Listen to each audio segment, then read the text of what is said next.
Bienvenidos, continuamos con Introducción a la Divina Voluntad. Les saludamos cordialmente. Hola, ¿cómo están? Buenas noches, ¿cómo están? Alejandro, Alejandra. ¿Qué tal? Es el club de los Alejandra, sí. De los Ale. De los Ale. Bueno, como vimos en el programa anterior, en nuestro inicio de este ciclo, pues estuvimos leyendo algunos artículos del Catecismo, donde la Iglesia nos va marcando todo lo que Dios nos quiere dar, nos quiere donar, ¿no? Y ya habíamos visto que su naturaleza, su vida divina, su divinidad, sus atributos, incluso sus obras. Así que vamos encaminados hacia un descubrimiento que es totalmente inaudito. Nos quiere elevar exactamente a como Él nos creó, a imagen y semejanza de Él. Esto lo habíamos perdido de vista, esa participación de la divinidad. Hay un numeral del Catecismo que a mí en lo personal me parece muy curioso y queremos leérselos. A ver, dale, si nos haces favor. Es el número 53 y dice: el designio divino de la revelación se realiza a la vez mediante acciones y palabras íntimamente ligadas entre sí y que se esclarecen mutuamente.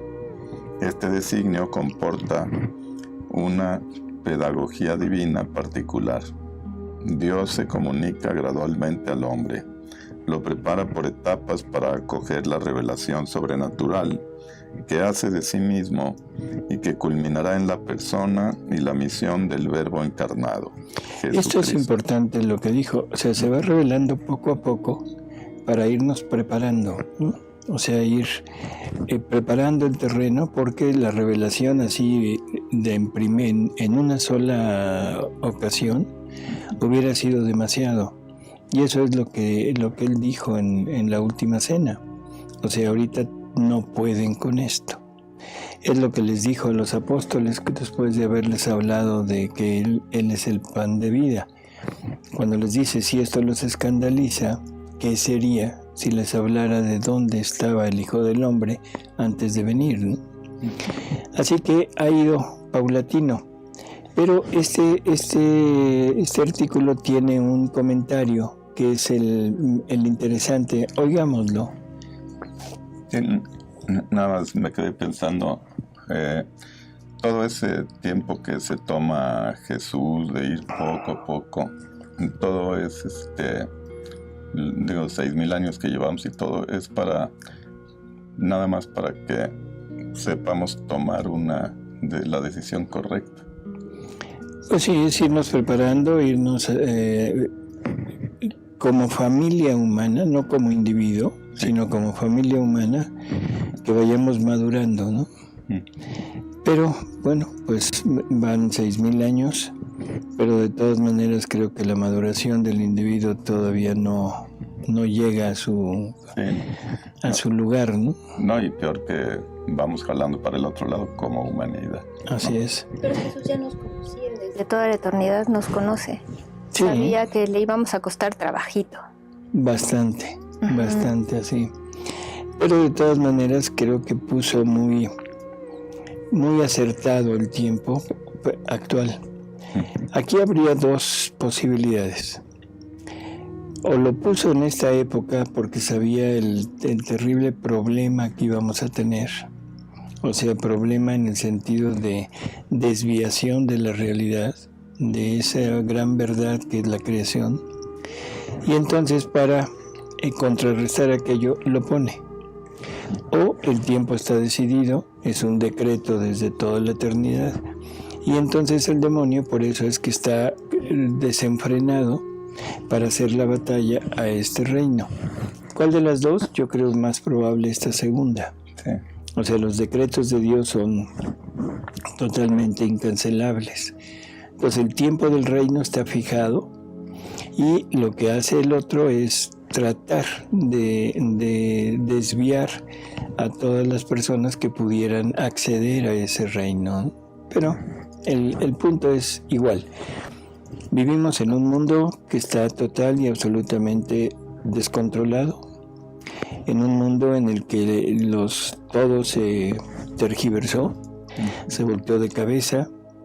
Lo bueno es malo, lo malo es bueno, ya no hay un punto de valor universal.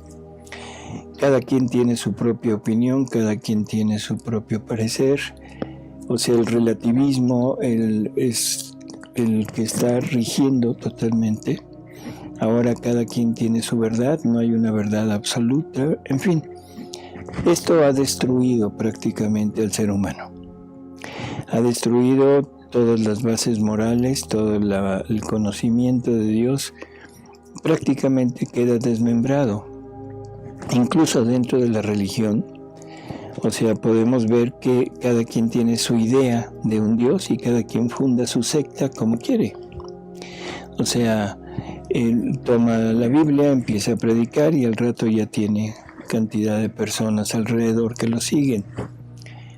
¿Cuál sería el motivo de esto? Yo creo que son dos cosas fundamentales. Lo primero es el hambre que el ser humano tiene de lo celestial.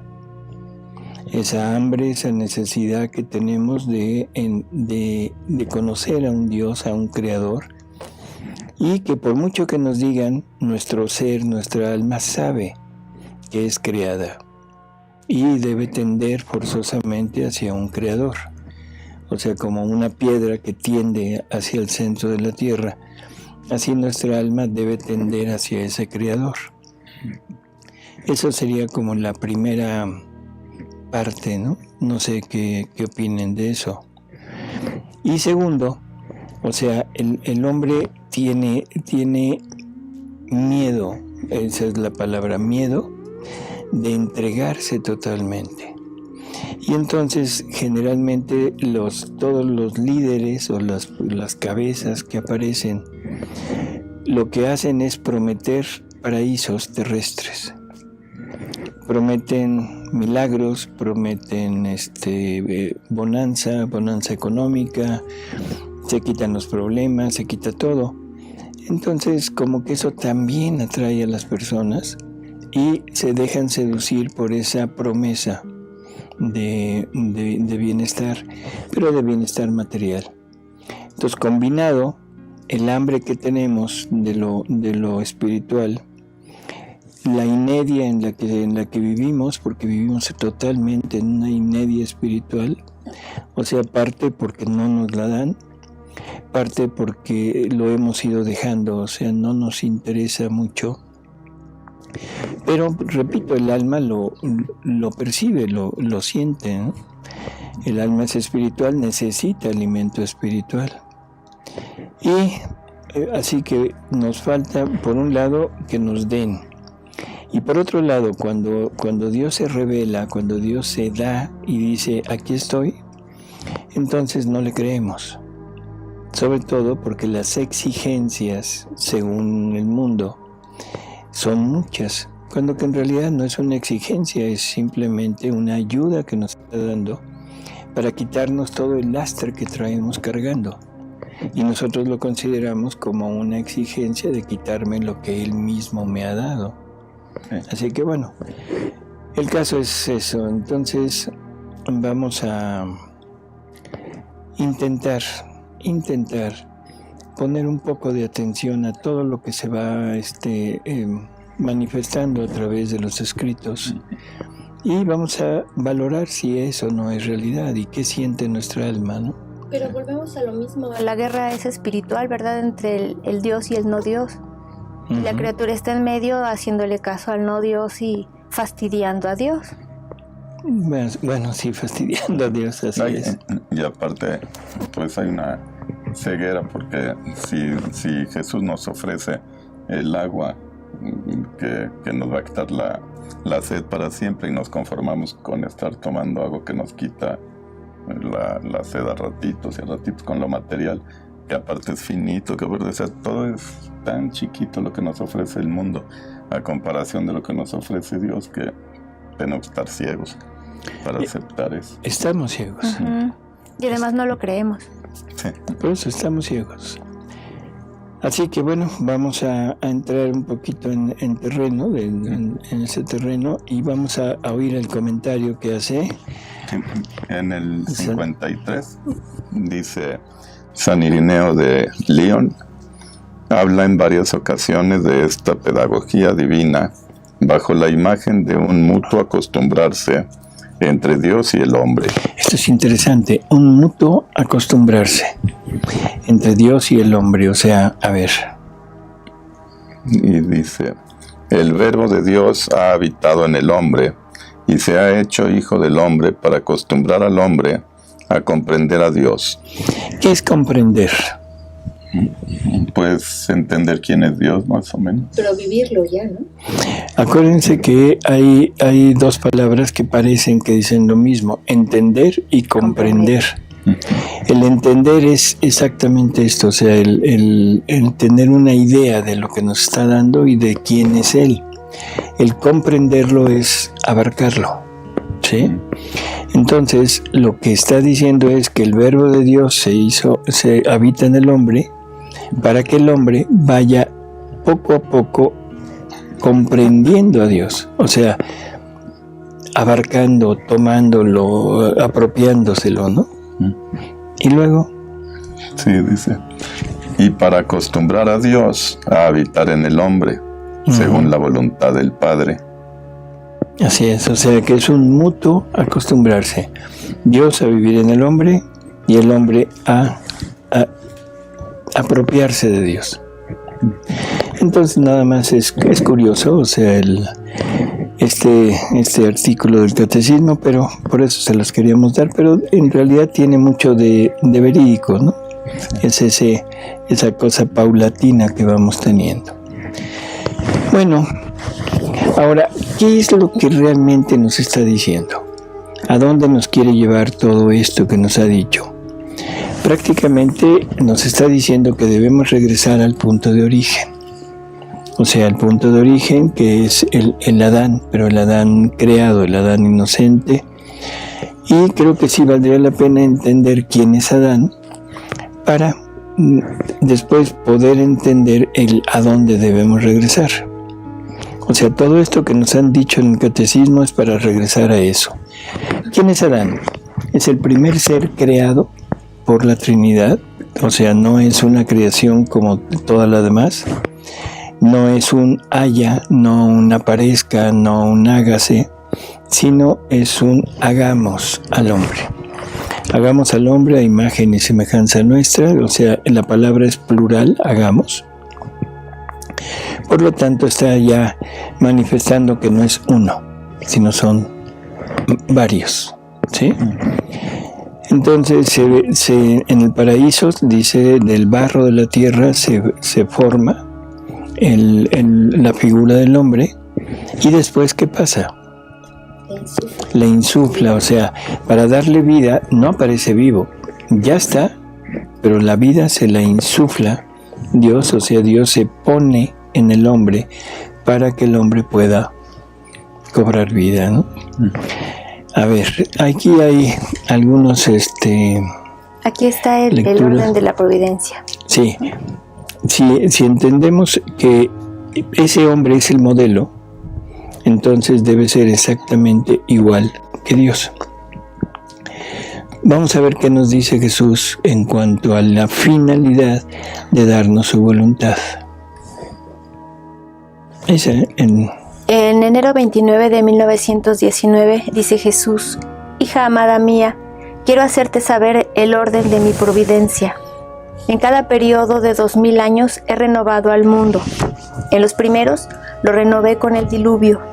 En los segundos, 2000, lo renové con mi venida a la tierra, en la que manifesté mi humanidad, de la cual como de tantas fisuras se traslucía mi divinidad, y los buenos y los mismos santos de estos terceros 2000 años han vivido de los frutos de mi humanidad, y como a gotas han gozado de mi divinidad.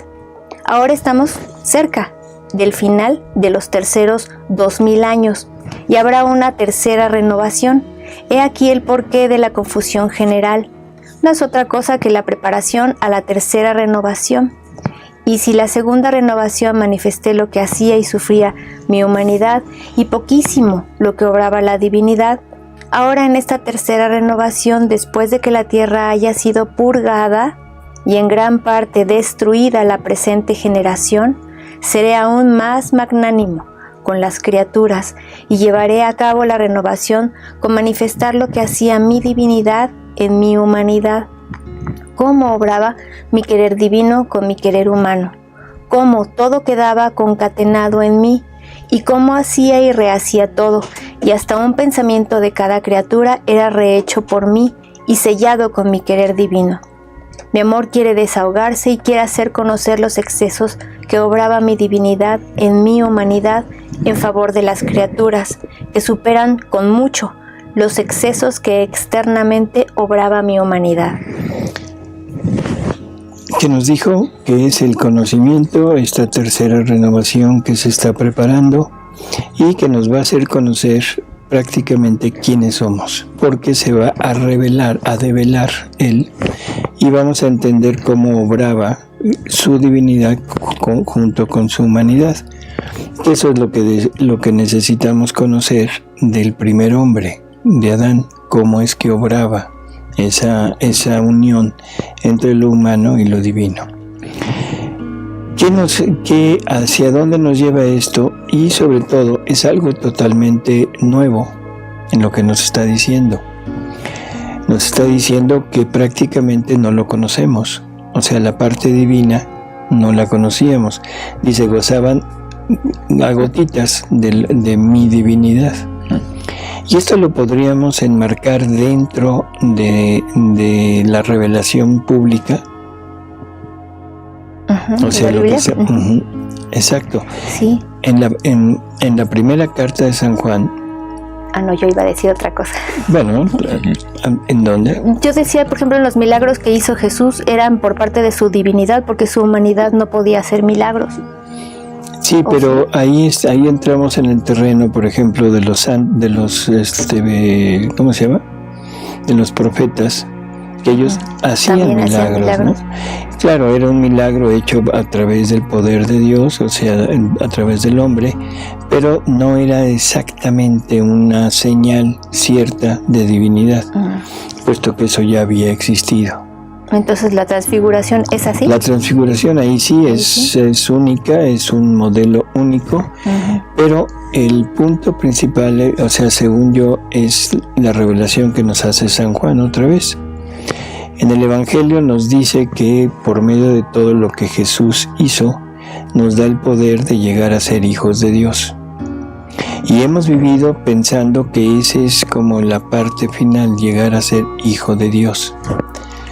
En la primera carta de San Juan, en el capítulo 3, que ya lo mencionamos, o sea, se pone muy concreto en ya somos hijos de Dios, pero lo que debemos ser, o sea, la verdadera finalidad, no está todavía realizada. Y no está realizada porque no conocemos a Jesús. Pero cuando Él se manifieste, cuando Él se revele, entonces sabremos lo que nosotros debemos ser, porque lo veremos tal cual es. Eso es lo que está diciendo aquí en esta lectura que vimos. Seré aún más magnánimo, haré conocer cómo obraba mi divinidad con mi humanidad, y entonces sabremos exactamente qué es lo que nos falta en nuestro interior para poder ser verdadera imagen de Él. Y entonces ahora sí ya veríamos a Jesús como el hombre Dios.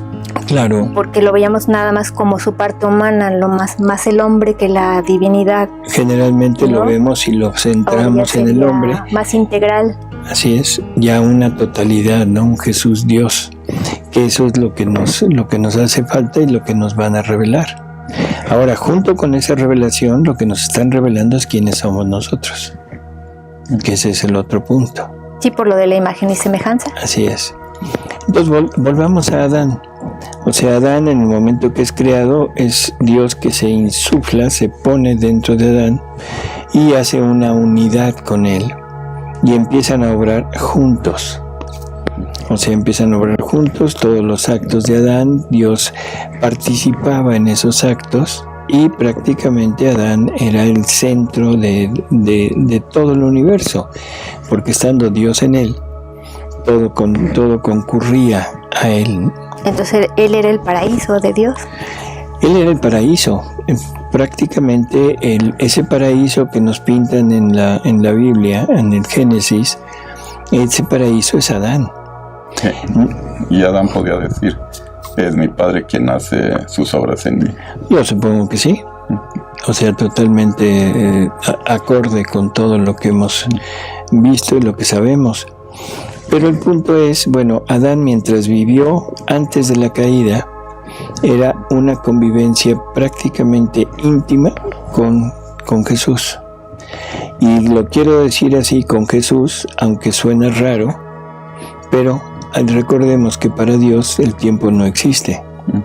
O sea, Dios vive, se mueve, existe en la eternidad. Y en la eternidad no hay tiempo. Entonces, todo está presente en la eternidad y gracias a eso es que Jesús puede venir a morar en Adán, aunque todavía faltan miles de años para que venga Él. ¿Sí? Y que se cumpla, porque eso se necesita cumplir. El yo en ellos, tú en mí, para que ellos sean uno con nosotros, ¿sí? Si no hubiera sido así, Adán nunca hubiera sido imagen y semejanza de Jesús. Bueno, Adán empieza su vida así. Dios reconoce que Adán necesita una compañía. Y esa compañía no es nada más compañía para estar juntos, para platicar o para... no, sino es una compañía adecuada para él. ¿Por qué adecuada? Porque Dios quiere reproducir esos seres y quiere reproducirlos porque son también hijos de él.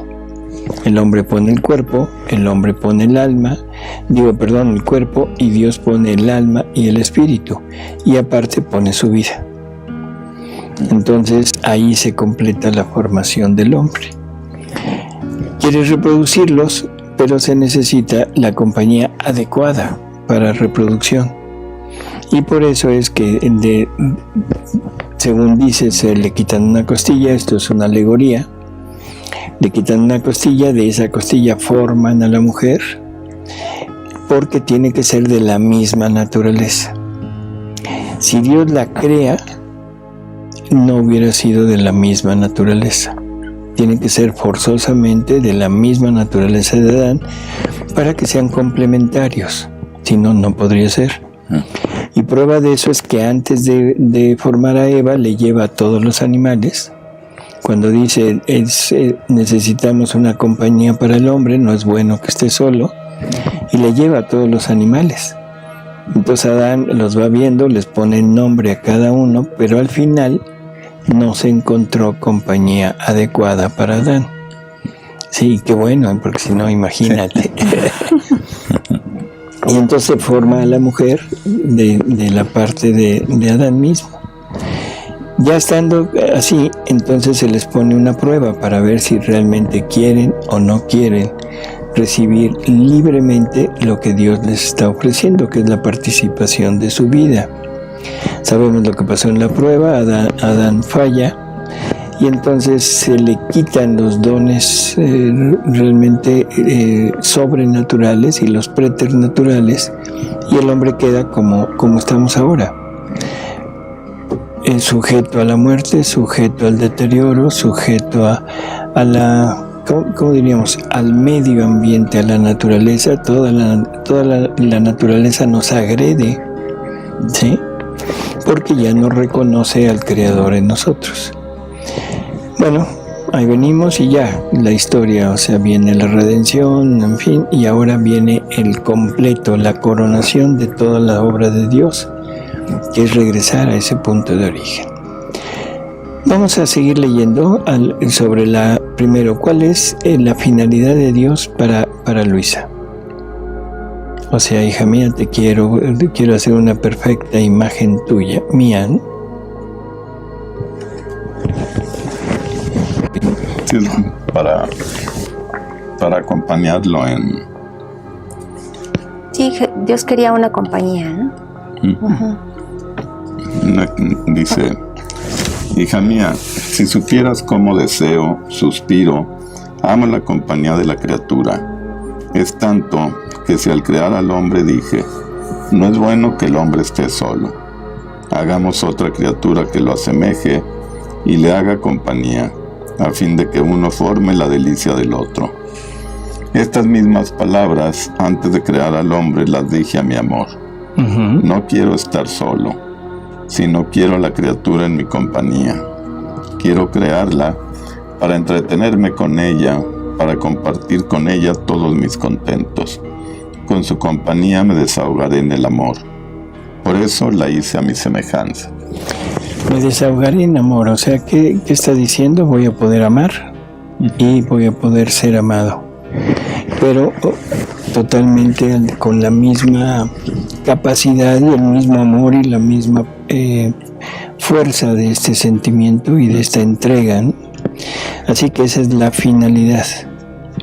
¿Qué fecha era, Ale, por favor? Sí, esta lectura es de enero 24, 1920. Bueno, ¿hay alguna otra por ahí, verdad? Sí, tenemos la de agosto 3 de 1931. Dice Jesús, hija mía, la creación del hombre fue el centro donde nuestra divinidad concentraba todos los bienes que debían surgir en la criatura. Poníamos en ella vida divina y voluntad divina, vida humana y voluntad humana. La vida humana debía servirnos de habitación y las dos voluntades fundidas juntas debían hacer vida en común. La criatura debía ser habitación. O sea, hemos mencionado en muchas ocasiones que nosotros fuimos creados como si fuéramos como un vestido, ¿sí? Aquí lo pone como habitación, bueno, es prácticamente igual, en donde Dios iba a morar, iba a estar ahí, en el vestido, Dios iba a estar vestido de hombre, o sea, cada uno de nosotros iba a ser como una apariencia distinta, pero lo importante es la voluntad, unida a la voluntad del hombre, no desaparecida la del hombre, sino unida a la voluntad del hombre, para formar una sola, ¿sí? Una sola, en donde estuvieran las dos combinadas, no es que desaparezcan, sino que una sola va desarrollándose con la acción de las dos. Y ya hemos dicho, la voluntad humana es la que tiene el movimiento y la voluntad divina es la que pone todos los atributos que son los que se mueven a través de ese movimiento. Dice, y las dos voluntades fundidas juntas debían hacer vida en común, con sumo acuerdo. Más bien, la voluntad humana debía tomar de la nuestra para formar sus actos, y la nuestra debía estar en acto continuo de dar de lo suyo para hacer que la voluntad humana quedase modelada y toda uniformada en la divina voluntad. Ese es el punto. La voluntad humana recibiendo todo lo de Dios para ponerlo en movimiento y la voluntad divina dotando de todo lo de ella a la voluntad humana. ¿Sí? Por eso en el Evangelio dijo que Jesús, que su Padre tenía muchas habitaciones. ¿Se refería a cada criatura es una habitación de Dios, de su Padre? Bueno, eso podría ser, pero él se refiere al reino. Dice, me voy a prepararles una habitación. Dice, en la casa de mi Padre hay muchas habitaciones. O sea, es a donde vamos a llegar y vamos a estar puestos en habitaciones distintas. Es al revés. Es una forma de darnos a entender que cada uno tendrá un lugar dentro del reino y ese lugar será como muy especial para esa persona. En un matrimonio, la pareja no habita donde están toda la gente, sino tiene un lugar especial que es su recámara. Cuando el alma llega a la presencia de Dios, ese es el matrimonio que hay de Jesús con nuestra alma. Por lo tanto, debemos tener como un lugar en donde estar con Él y en esa convivencia al tú por tú con Él, ¿no? Más o menos. Aparte de eso, también depende mucho del grado de gloria que tenga la criatura. O sea, será como, ¿qué será? Te toca en el primer piso. O sea, más o menos entendido. O la suite real. O la suite real. O sea, es el cómo nos van a ir acomodando. Pero bueno, Okay. El chiste es ir entendiendo. Entonces, todo esto que era para que Adán lo consiguiera, Adán lo pierde con la prueba, porque no pasa la prueba. Es corrido del paraíso terrenal, y en ese hecho de sacarlo del paraíso terrenal, podemos como vislumbrar la certeza de que ahí en ese paraíso estaba Jesús. O sea, como un hecho ya muy concreto, porque dice la divinidad: he ahí al hombre hecho como uno de nosotros, conocedor del bien y del mal. Saquémoslo del paraíso, no sea que alargue su mano, coma del árbol de la vida y viva para siempre. Una de las consecuencias del pecado fue el morir, porque al quitarse la vida, los dones preternaturales y los sobrenaturales, ahora el hombre estará sujeto a la muerte, y una muerte doble: la muerte física y la muerte espiritual. Que la muerte física, bueno, la entendemos todos. La muerte espiritual es la condenación eterna. Así que el punto era ese, así muy concreto, consecuencia de la desobediencia. Cuando Dios dice: saquémoslo del paraíso, no sea que alargue su mano y coma del árbol de la vida y viva para siempre, entonces la pregunta es: ¿qué árbol es? Si es un árbol que le puede dar vida y vida para siempre, o sea, eso sería vida eterna, ¿qué árbol es? Pues si Jesús se define como yo soy la vida, era Jesús entonces, ¿no? Así es, yo soy la vida, el que come, el camino y la verdad. El que me come, o sea, tendrá vida eterna, el que no me come no tendrá vida eterna. Por lo tanto, podríamos como enfocar en ese árbol a Jesús. Y cosa curiosa, estaba plantado también en el centro del paraíso. ¿En Adán? En Adán. ¿Y por qué decimos que Adán era el paraíso? Porque el árbol del conocimiento del bien y del mal, o sea, tenía que ser un árbol, primero, el bien ya estaba injertado en él. Porque si no estuviera el bien presente, el mal no se podría conocer, porque el mal no existe. El mal es el resultado de quitar el bien. Y lo único que puede quitar el bien, que es Dios mismo, es la voluntad humana. Entonces, ese árbol del conocimiento del bien y del mal, lo más probable es que sea la voluntad humana que quita a Dios. Y ahí, en ese quitar a Dios, es donde se produce el mal.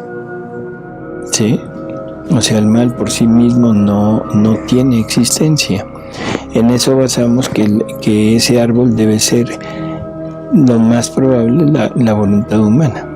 Entonces, ¿Adán ya era consciente de que tenía él las dos voluntades? Adán, dice Jesús, que Adán antes de pecar conocía todos los conocimientos acerca de su voluntad.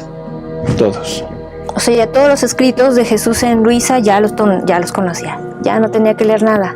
No exactamente como escritos, ni que hubiera tenido que leer. Metafóricamente ya lo tenía sí, en él. Ya lo tenía en él, lo vivía en él, teniendo la divina voluntad como vida, ya estaba. Ya estaba. Y acuérdate que para Dios no hay tiempo, todo está en la eternidad. Entonces Adán veía nuestros programas. Saludos a Adán, entonces. Saludos. Yo decía, el árbol era Jesús. El árbol de la vida, sí. Sí, bueno, era la voluntad, y ahí la voluntad saca a Jesús. No. O sea, son dos árboles.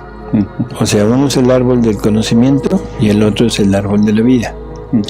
El árbol del conocimiento, o sea, estamos deduciendo, es simple una deducción, no me crean, es deducción, así. Y si les gusta, bueno, si no, pues también, o sea, no hay problema. Sí, lo que pasa es que yo estaba tratando de buscar una similitud con la cruz, que la cruz es un árbol donde sacamos a Jesús. Bueno, es que exactamente ahí se formó la primera cruz, que es entre las dos voluntades. O sea, la voluntad del hombre y la voluntad de Dios estaban fundidas juntas. Cuando el hombre se sale y hace su propia voluntad, se cruza y entonces pone en la cruz a la voluntad divina. Y la que queda crucificada es la voluntad divina. Sí. ¿Sí? Sí, porque como en la redención, pues es como rehacer la creación. Por ahí, por algo se escogió la cruz. Por eso, primero por esto, ¿sí? Y ahora Jesús tiene que venir a revertir. Entonces ahora Jesús lo que hace es cruza su voluntad con la nuestra, y pone en la cruz a la nuestra. O sea, es cruz para él por la decisión del hombre, cruz para nosotros por la redención de Cristo. ¿Sí? Así que bueno, tenemos este proceso. Entonces decíamos que el árbol de la vida forzosamente debe estar Dios ahí. Si no está Dios ahí en ese árbol, el mal no hubiera podido existir, no hubiera podido hacer su aparición. ¿Sí? Porque el mal es quitar el bien. Y luego, ¿qué cosa puede quitar el bien, que es Dios? La voluntad humana. O sea, la voluntad angélica también lo quitó, pero eso fue en el cielo antes de que el hombre apareciera sobre la tierra, así que eso ya había pasado. Entonces lo único posible es que la voluntad del hombre fuera la que quitara a Dios. Sería como muy fácil pensar que ese árbol fuera la voluntad del hombre, porque Dios se pone y se injerta, por decirlo así, en la voluntad del hombre. Eso es lo que nos dice a través de los escritos de Luisa, ¿no? Vamos a leer. Así que por eso llegamos a esa conjetura. Y el otro árbol es el árbol de la vida. Pero es un segundo árbol que está ahí y que yo pienso que es Jesús, porque es el que daría la vida eterna, el que revertiría el castigo de morirás. ¿Y qué hace Jesús cuando viene? Revierte el castigo, ya no hay muerte y ahora lo que hay es vida, y vida eterna gracias a su cuerpo y su sangre. Entonces esa metáfora de saquemos al hombre del paraíso es, más bien Dios fue el que se salió de Adán, él fue el que se salió del paraíso. Así es. O sea, era un paraíso doble, paraíso para Dios, porque estaba con el hombre creado a su imagen y semejanza y tenía esa compañía que dijo en la lectura, y paraíso para el hombre porque estaba Dios. Sí, o sea, era un paraíso doble. En el momento que se separan, prácticamente los dos pierden su paraíso. El hombre pierde la cercanía con Dios y Dios pierde a la criatura con la que puede interactuar en amor, ¿no? Así que bueno, ese es como el punto clave de esto. Luego, creo que hay otra lectura, ¿no? No, de esta ya no. ¿Ya no? Ya. Terminamos. Hasta la lección. Bueno, porque en este punto ya quizá podamos entrever que el hombre al principio fue creado igual que Dios. ¿Cuál era el fundamento? Nada más como parte última de este programa, pondríamos que eso que sucedió en el paraíso terrenal se repite en el vientre de María. O sea, esta humanidad que es que viene de Adán, es una humanidad que quedó como una generación de las tinieblas. Perdieron la luz, perdieron la gracia, perdieron todo, y ninguno de ellos se pudo salvar. O sea, pudo entrar al cielo. Los buenos, los que merecían el cielo, se fueron al seno de Abraham, un lugar sin penas ni gloria, pero para esperar la redención, para que Jesús les pudiera dar su cuerpo, su sangre como alimento, y que tuvieran todo el proceso de rehacerlos y de pagar su pena a través de los sufrimientos de Jesús, y ya tuvieran acceso nuevamente al cielo si quieren. Pero ahí estamos hablando de los grandes patriarcas, los buenos, Moisés, De los antiguos, Abraham, todos ellos. ¿Y los que no eran buenos? Probablemente, bueno, no probablemente, los que requerían purificación se fueron al purgatorio, y los que no podían entrar se fueron al infierno. Ya existía el purgatorio, ya existía el infierno. Ya.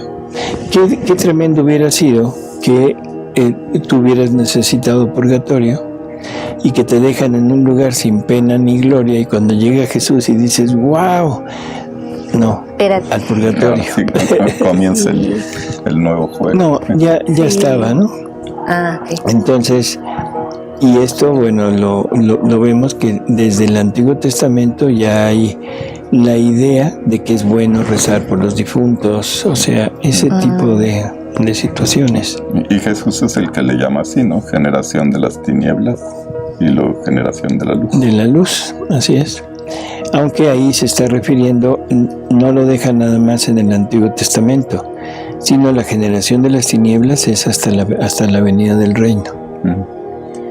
Porque todos hemos nacido en el pecado original, todos hemos necesitado de la redención, y todos estamos como inmersos en tinieblas, no vemos nada. Y esa es la necesidad del purgatorio, para ir a quitarnos todo lo que traemos. Pero quien va entrando a esto de la divina voluntad va entrando a la generación de la luz. Así es. Y va entrando al purgatorio sobre la tierra. Y esta generación de la luz es la generación que va a entender a Dios. La generación que viene y puede lograr la vida divina. Es la generación que exentará el purgatorio. Es la generación que le dará a Dios la gloria, el amor, la retribución que Él quiere recibir. O sea, ahora es una generación luminosa en el sentido de acciones de conocimiento. ¿Sí? Sí, porque Jesús lo dice, mi voluntad es luz. Teniendo su voluntad, tenemos luz. Podemos ya ver realmente lo que somos y para qué fuimos creados y todo eso. Así es. Bueno, pues amigos, gracias por estar con nosotros. Con esto terminamos lo que es la introducción de esto, y ya en el próximo programa entraremos ya de lleno en las lecciones, ¿sí?